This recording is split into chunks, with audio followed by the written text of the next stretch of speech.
Hello everybody. Let's talk about money, finances.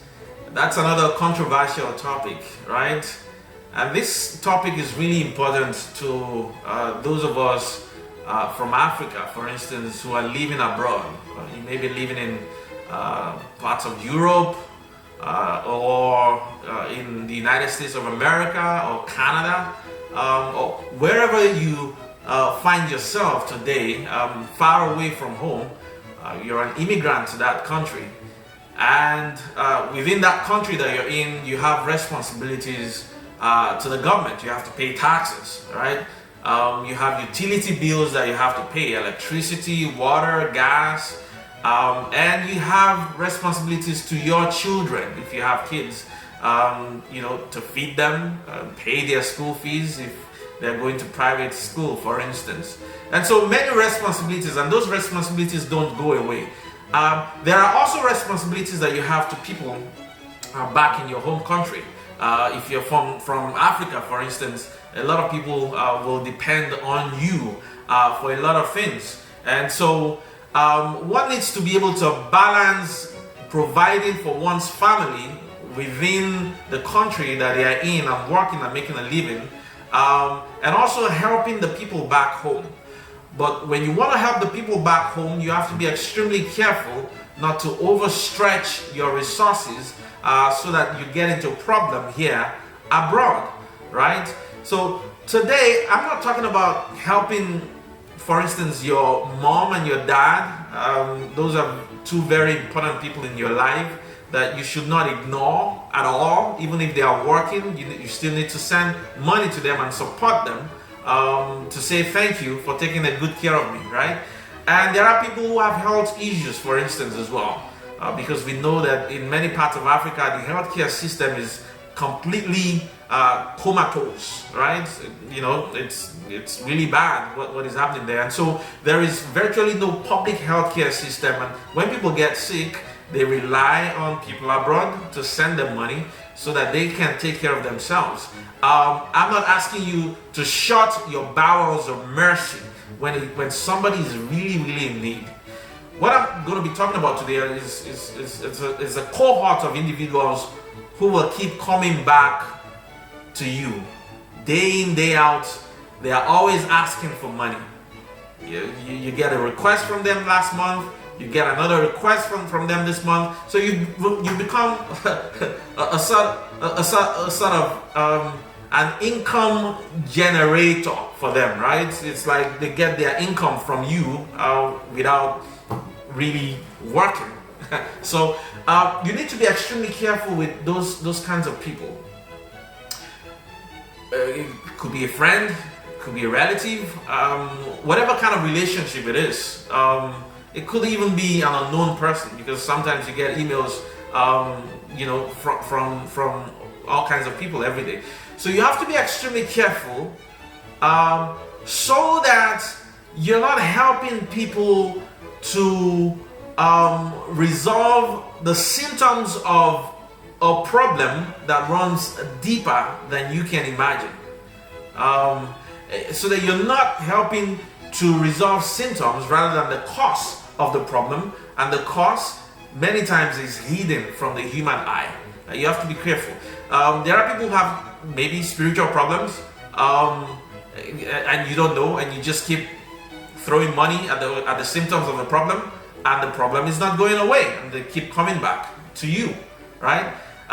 There are instances where maybe people are into gambling, and they just take that money and go gamble somewhere, and it's just like a bottomless pit that you're throwing your money into. And there are people who are into drug addiction. There are people who just don't know how to manage money or manage resources. So you have to be careful so that you help to diagnose what the problem is. I'm not saying everyone that comes to you for help has any of those instances that I've just mentioned. But if somebody is coming to you all the time for money, there is a problem somewhere that is deeper than the money they need, because money is not going to solve every problem.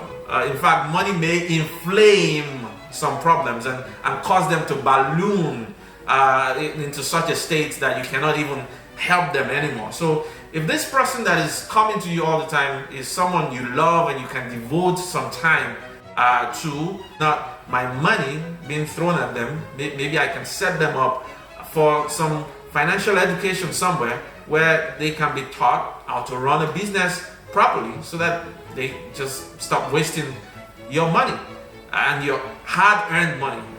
And I know many people who are living abroad who are working 2-3 jobs just to be able to pay their bills, and then they are also sending money to Nigeria, right? So the pressure is just so much and so big that people are breaking down mentally as well. And you have to be extremely careful. Be careful when you're living abroad. Be firm and ask the right questions, because this is not money that is just flowing into your hands. This is money you're really working hard for, right? You're really working hard for this money. Where your money goes, know exactly where that money is going into and what that money is being used for. Because there are situations, there are issues that are like baskets. The baskets. Africans will know what I'm talking about. When you pour water into a basket, you know what happens? It just dissipates. The basket does not hold water. And there are issues like that. They're like baskets. You just keep throwing stuff into it, right? Just keep throwing stuff into it, and it's not holding anything.